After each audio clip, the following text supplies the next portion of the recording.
Minasyaitonirrajim. Bismillahirrahmanirrahim. Fi ayyi suratin ma syaa rakkabak. Kalau ayat 7 kemarin, Allah yang maha menciptakan, menyempurnakan dengan keadaan seimbang. Maka ayat 8 ini Allah berfirman bahwa dan keadaan seimbang itu dalam bentuk apa saja yang dia kehendaki. Jadi tidak ada kejadian yang tidak sempurna, itu tidak ada. Kalau ada anak lahir bibir sumbing misalnya, atau ada anak lahir tidak bisa bicara, ada anak lahir tidak bisa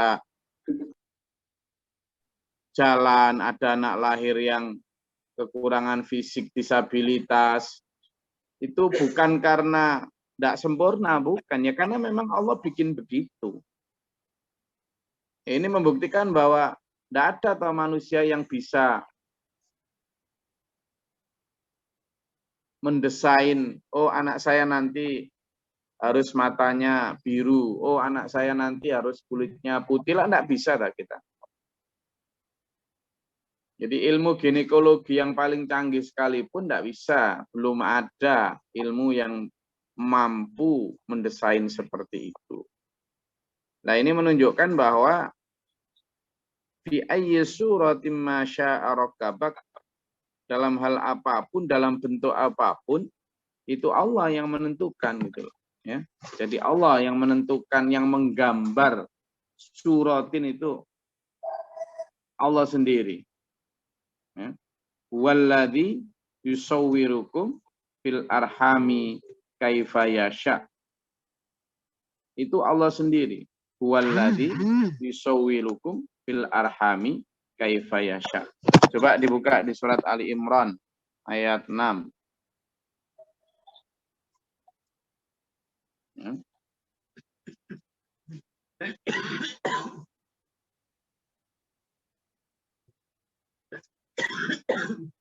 Sampun panggih.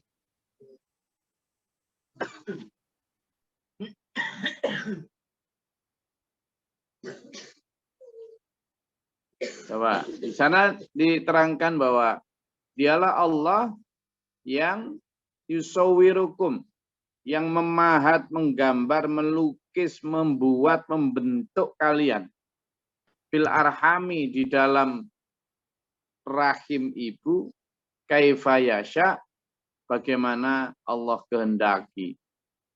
Jadi sudah, monggo siapa ayat 6 surat. Oke, ayo.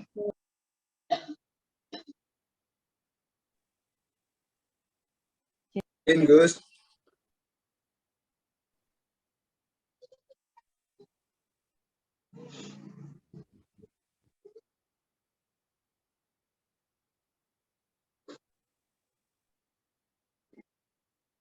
Silakan.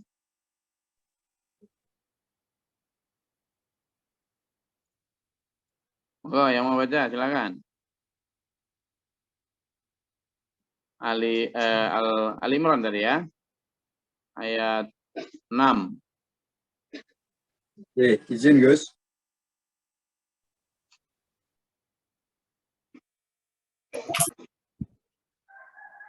A'udzubillahi minasyaitonirrajim. Bismillahirrahmanirrahim. Quran surat Ali Imran, Quran surat 3 ayat 6.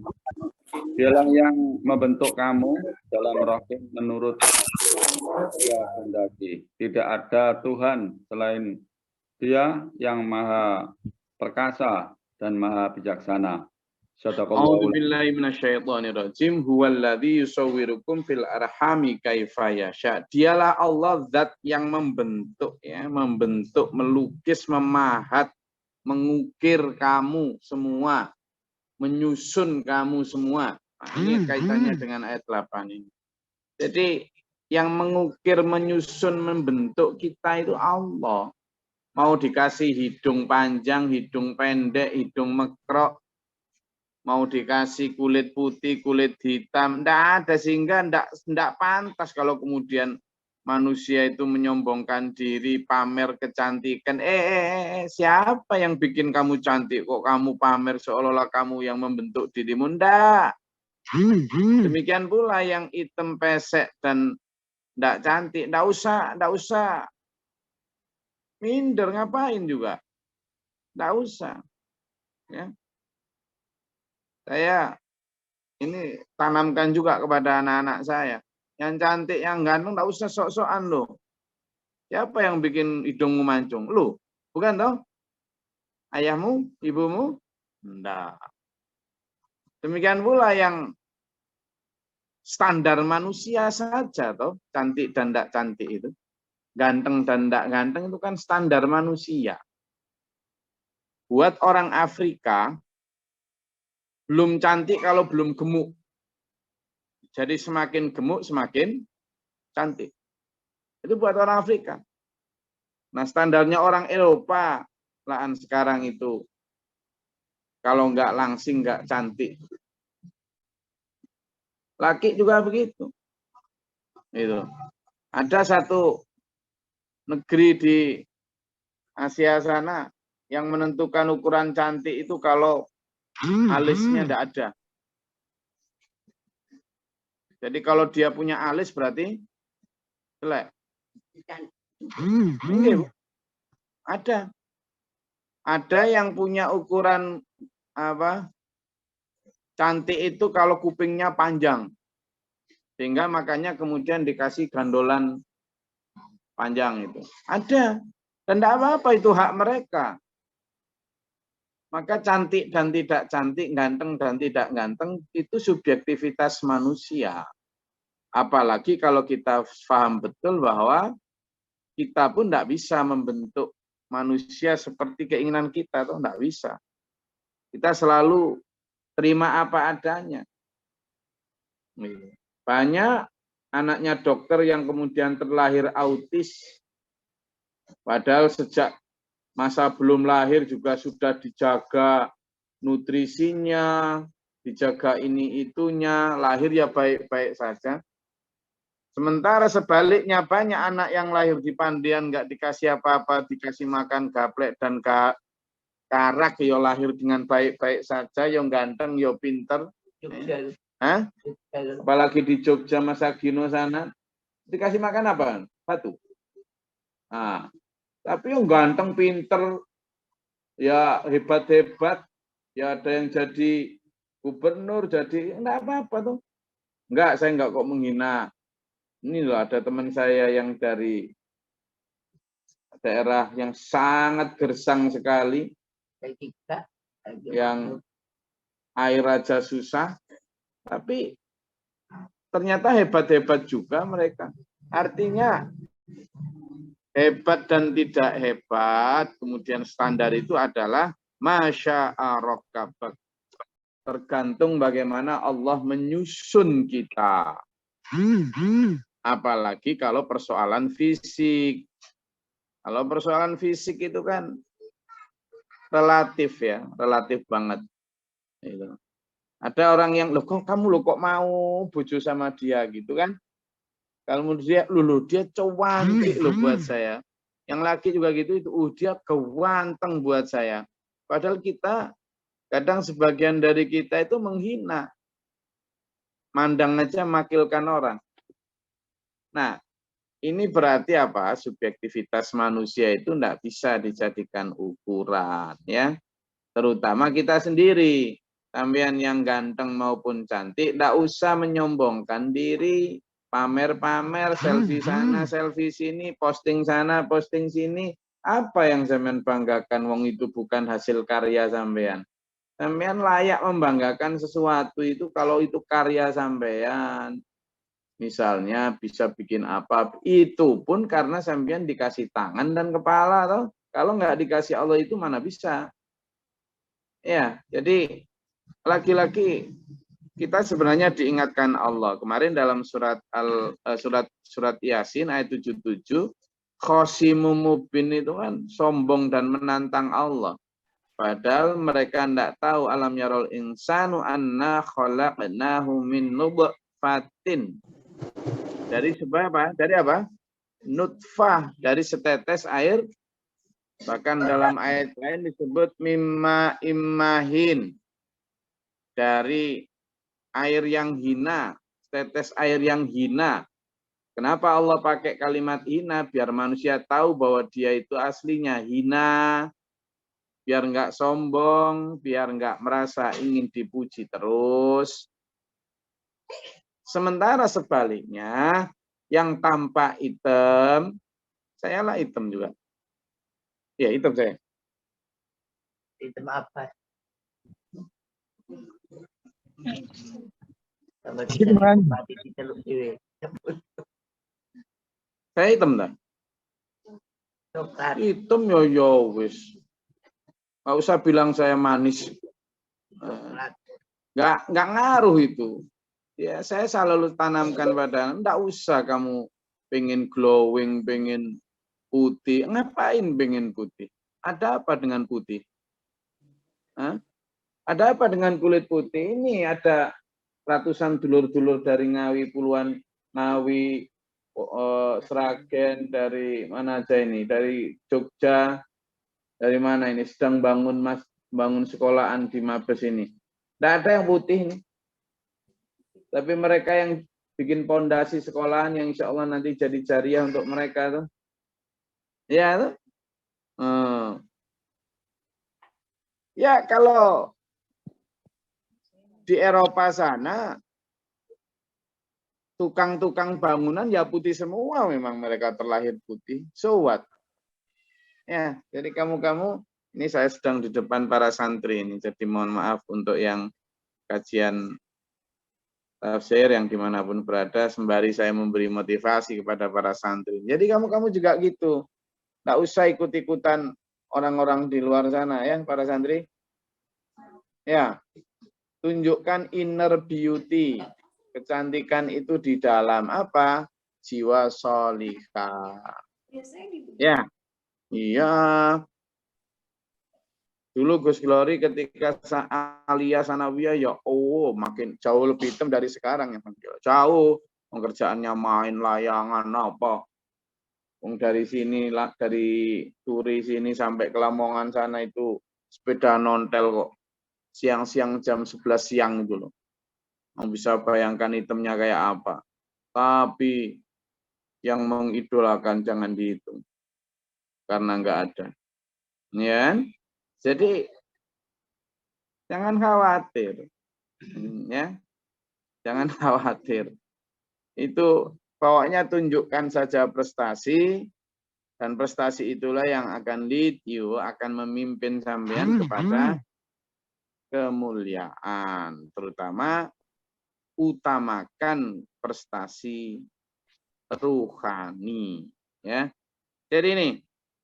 Tetapi karena manusia itu tidak sadar bahwa dia diciptakan Allah sesuai dengan kehendaknya, kalla bal tukadzibuna biddin. Tapi manusia kebanyakan apa?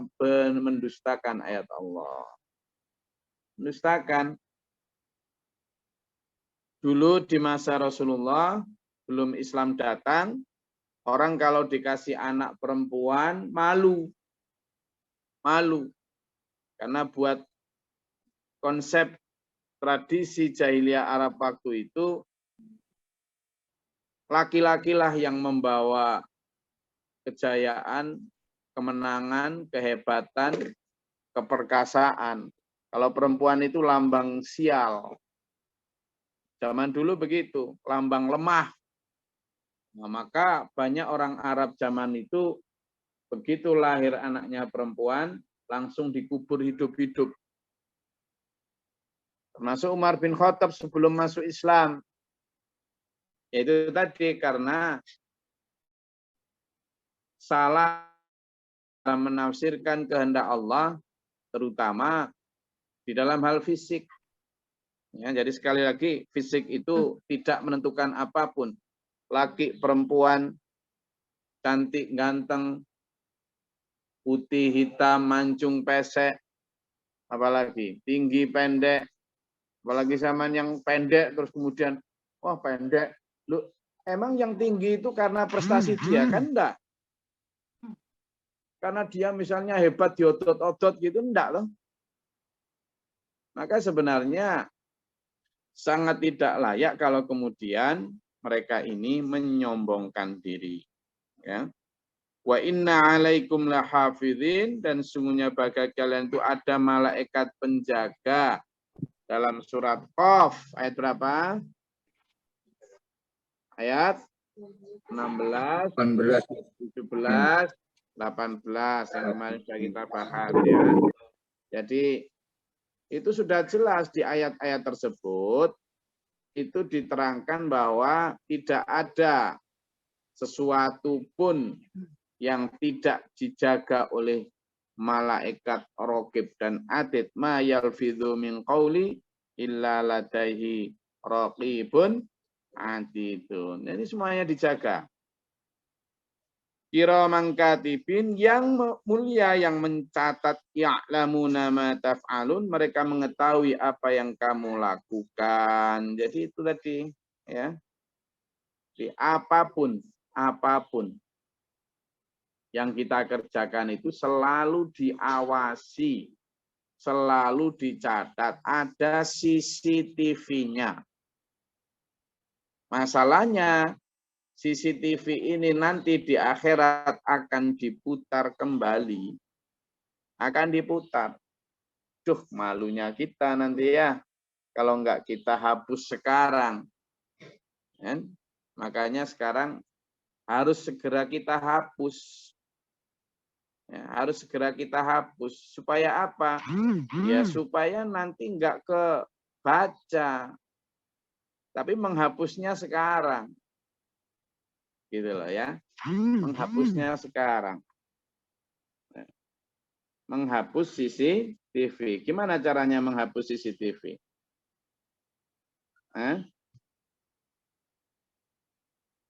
Gimana caranya menghapus CCTV?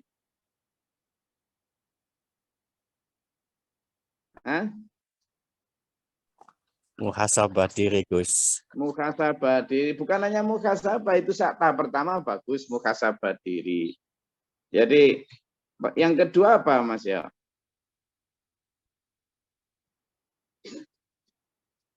Ya kemudian minta maaf lah, iya toh.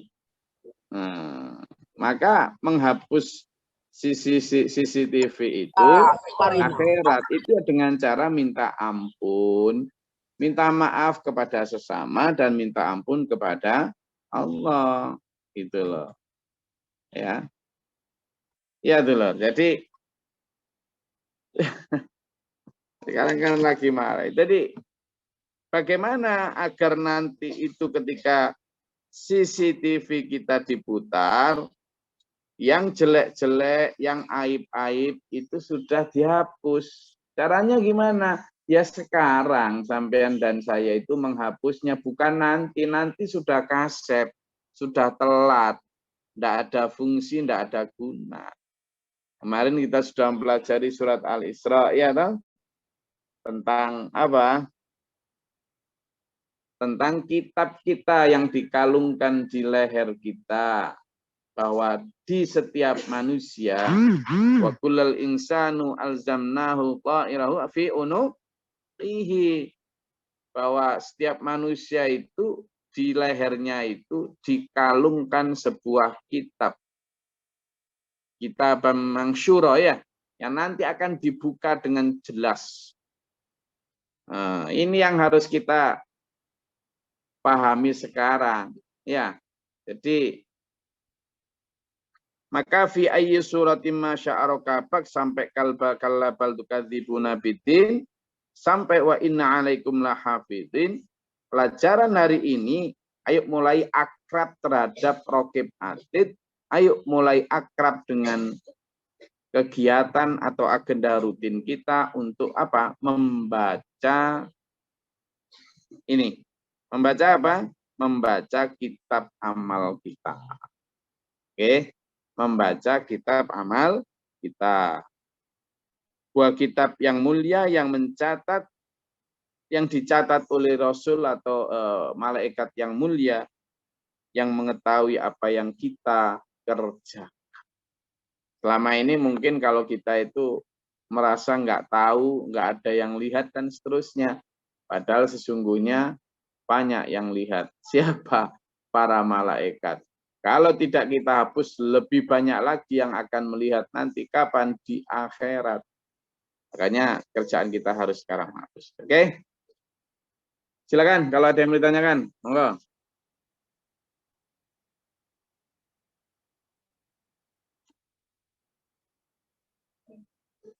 Silakan. Assalamualaikum, Gus. Oh, monggo, Pak. Izin ini laporan tim Santana Tabanan OTW ke Jembrana. Oh, Santana Tabanan OTW ke Jembrana. Oke. Hati-hati Pak Budi, sambil ngaji, sambil tetap ini namanya prinsip ruang dan waktu ini, sambil ngaji, belajar, sambil bekerja, sambil berdoa. Luar biasa SPM-an ya. Alhamdulillah. Ini nanti kira-kira ada mau ke berapa titik yang longsor atau yang banjir? Insya Allah kita fokus di satu titik, Kampung Ledok. Kita insya Allah hari ini mendistribusikan 60 paket sembako sama layanan kesehatan. Oke. Di Melayanya, guys. Kampung Ledok Melayu. Melayu. Yeah. Oke, nanti bagi-bagi tugas tim Denpasar, tim Tabanan, bagi-bagi tugasnya gimana? Sementara nanti instruksi dari Pak Nur. Pak Nur posisi sudah di lokasi berangkat tadi malam. Oke, alhamdulillah. Berarti sudah sudah Pak Nur yang koordinasi. Oke, alhamdulillah, alhamdulillah. Ini berapa mobil yang dari Tabanan, berapa mobil yang dari Denpasar? Dari Tabanan 25 personil, 5 mobil. Dari Denpasar insya Allah 19 personil, 4 mobil. Oke, ya. Kasih stiker SPMA semua, no, biar identitasnya jelas. Ya, ini Pak Budi memang mobilnya udah dari awal pakai. Ya, tapi mobil stikernya Pak Budi itu udah kehujanan kepanasan, udah nggak kelihatan. Insyaallah segera diperbarui, Gus. Mobilnya rombongan Denpasar sudah berada di lokasi berarti. Yang dua mobil insya Allah sudah di lokasi. Kemudian nyusul Pak Yed, Mas Denny tadi subuh berangkat. Insya Allah laporan, Gus. Gini, laporan lo masih kameranya dinyalain gitu malah makin bagus ini Pak Yed ini. Kameranya dinyalain biar kita tahu ini posisi di mana. Nah, gitu. Perjalanan sampai di Rambut ini, Gus. Oke, berarti ini memutar ya karena jembatan putus itu ya. Normal.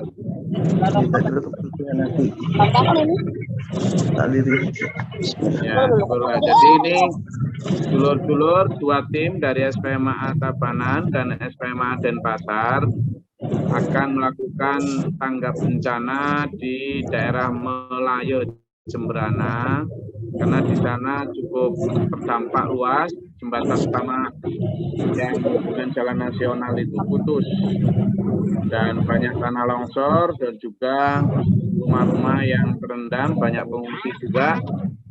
Dan sesuai dengan moto SPMA bahwa kita punya tanah yang selalu siap untuk bergerak ke lokasi. Ini ada dulur-dulur, berarti kalau 25 plus 19 personil berarti ada sekitar 44 personil yang sekarang turun untuk bergerak membantu sesama, tidak peduli suku, agama, ras maupun golongan. SPMA insya Allah rahmatan lil alamin.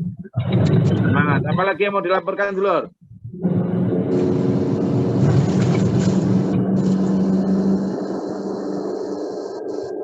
Ada lagi yang mau dilaporkan dari tim yang sedang bergerak?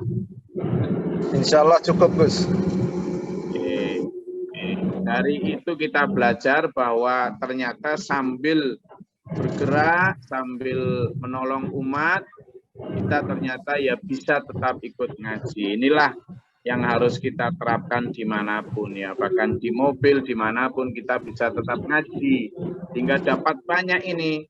Insya Allah yang sedang bergerak ini tiap putaran roda, tiap helaan nafas insya Allah barokah. Jadi semangat untuk la haula wala quwata illa billahil azim. Ini ada pesan dari Bupah nih.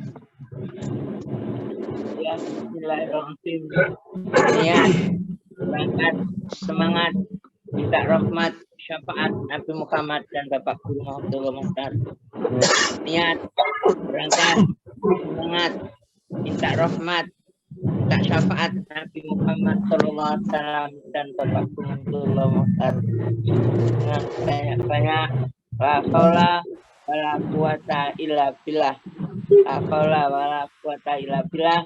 Rabbana taqabbal minna di mana berada, innaka antas samiul alim. Kerja kita, amalan kita, niat kita, semoga Allah mencatat dan semoga Allah menerima untuk kalau kita dipanggil Allah nanti bertemu Pak Guru. Amin. Sekian. Saya kok pengen ikut. Ini ibu-ibu tadi kelihatan itu. Ibu-ibu yang Ibu sudah ikut. Aku juga pengen ikut, tapi minta apa? Ayo Pak Putih, bismillah. Ibu apa? Anu, ibu. Satu. Ya, bismillah. Bismillah. La haula wala quwata illa billah. La haula wala quwata illa billah. Ya, Pak. Oke, semangat. Itu gelar. Saya rasa kalau ada pertanyaan selanjutnya, kita jaga kekompakan, kita banyak berdoa, semoga barokah nanti ya. Ada pertanyaan yang lain? Mungkin nggak apa-apa tentang Santana, tentang apa yang sedang kita bergerak jalan ini. Silakan.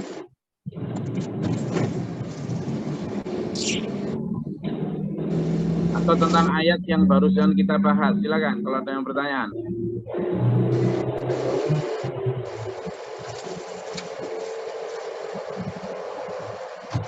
Assalamualaikum warahmatullahi wabarakatuh. Waalaikumsalam warahmatullahi wabarakatuh. Menyimak yang hari ini dibahas, Gus. Tadi bagaimana kita mendelete catatan dari dosa-dosa kita. Di satu sisi rasanya gitu, antara yang di-delete dengan yang menambahnya itu kok lebih banyak menambahnya, Gus. Nah, bagaimana menyikapi ini? Ya. Catatan malaikat rokib dan atid ini kita sih merasa kayaknya rokib yang banyak, tapi kalau mau jujur ya atidnya yang lebih banyak. Bagaimana menyikapi ini, Gus? Matur nuwun. Assalamualaikum warahmatullahi wabarakatuh. Waalaikumsalam warahmatullahi wabarakatuh. Jadi memang kalau kita lihat itu kan nanti di akhirat itu kan kita dikabari Allah bahwa nanti itu ada mizan, yaumul mizan, kadang disebut juga sebagai yaumul hisab, yaumul mizan. Yaumul hisab berarti hari perhitungan, yaumul mizan berarti hari penimbangan amal. Simbolisasi amal jelek lewat kiri, simbolisasi amal baik lewat kanan.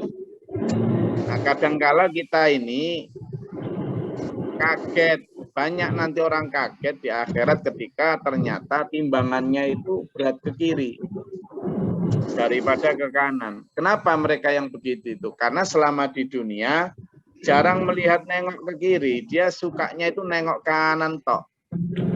Apa yang nengok kanan maksudnya? Dia paling pinter kalau ngitung amal-amalnya. Aku udah gini, aku udah gitu, begitu. Sehingga yang tampak adalah tumpukan amal. Dia tidak pernah noleh terhadap kiri. Dia riak, dia sombong, dia menghina sesama, dia tadi ngerasani tonggo. Itu dipikir nggak dosa. Kenapa? Karena yang dianggap dosa itu hanya zina, merampok, membunuh, minum keras, judi, hanya itu. Padahal ada ribuan dosa-dosa kecil, dosa selain dosa besar itu yang kalau menumpuk ya lama-lama jadi dosa besar. Nah ini tidak diperhatikan belas. Orang lebih suka mengagumi dirinya karena merasa sudah baik. Mengagumi dirinya sendiri. Aku ini baik lah. Saya sering itu dalam banyak ceramah atau pelatihan ketika saya tanya, gimana kondisi kita? Sudah baik, terus kita ini sudah insya Allah lah, sudah lebih mencintai Allah, bla bla bla. Saya ya senyum aja.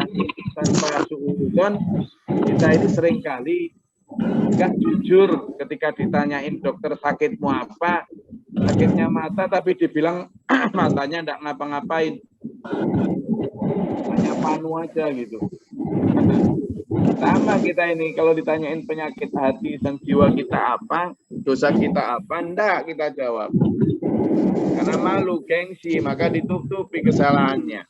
Nah, ayo kita, kalau pertanyaan Pak Budi, kok kayaknya kita menghapusnya itu lebih cepat, karena itu tadi Pak Budi, ayo kita mulai lebih banyak melakukan refleksi sesering mungkin. Mengikuti apa? Dawuh Rasulullah Muhammad Sallallahu Alaihi Wasallam. Ini loh. Ya ayyuhalladzina amanu tubu ilallah, kata Nabi. Wahai orang-orang beriman, tubu ilallah, bertobatlah kepada Allah. Ini sesungguhnya aku, kata Rasul, atubu ilaihi, bertobat kepada Allah mi'ata marrah, 100 kali di kulli yaum, dalam tiap hari. Loh, kalau Rasulullah yang sudah dijamin surga, kalau Rasulullah yang sudah jelas maksum terjaga dari dosa, ya toh, itu saja memerlukan 100 kali dalam satu hari bertaubat.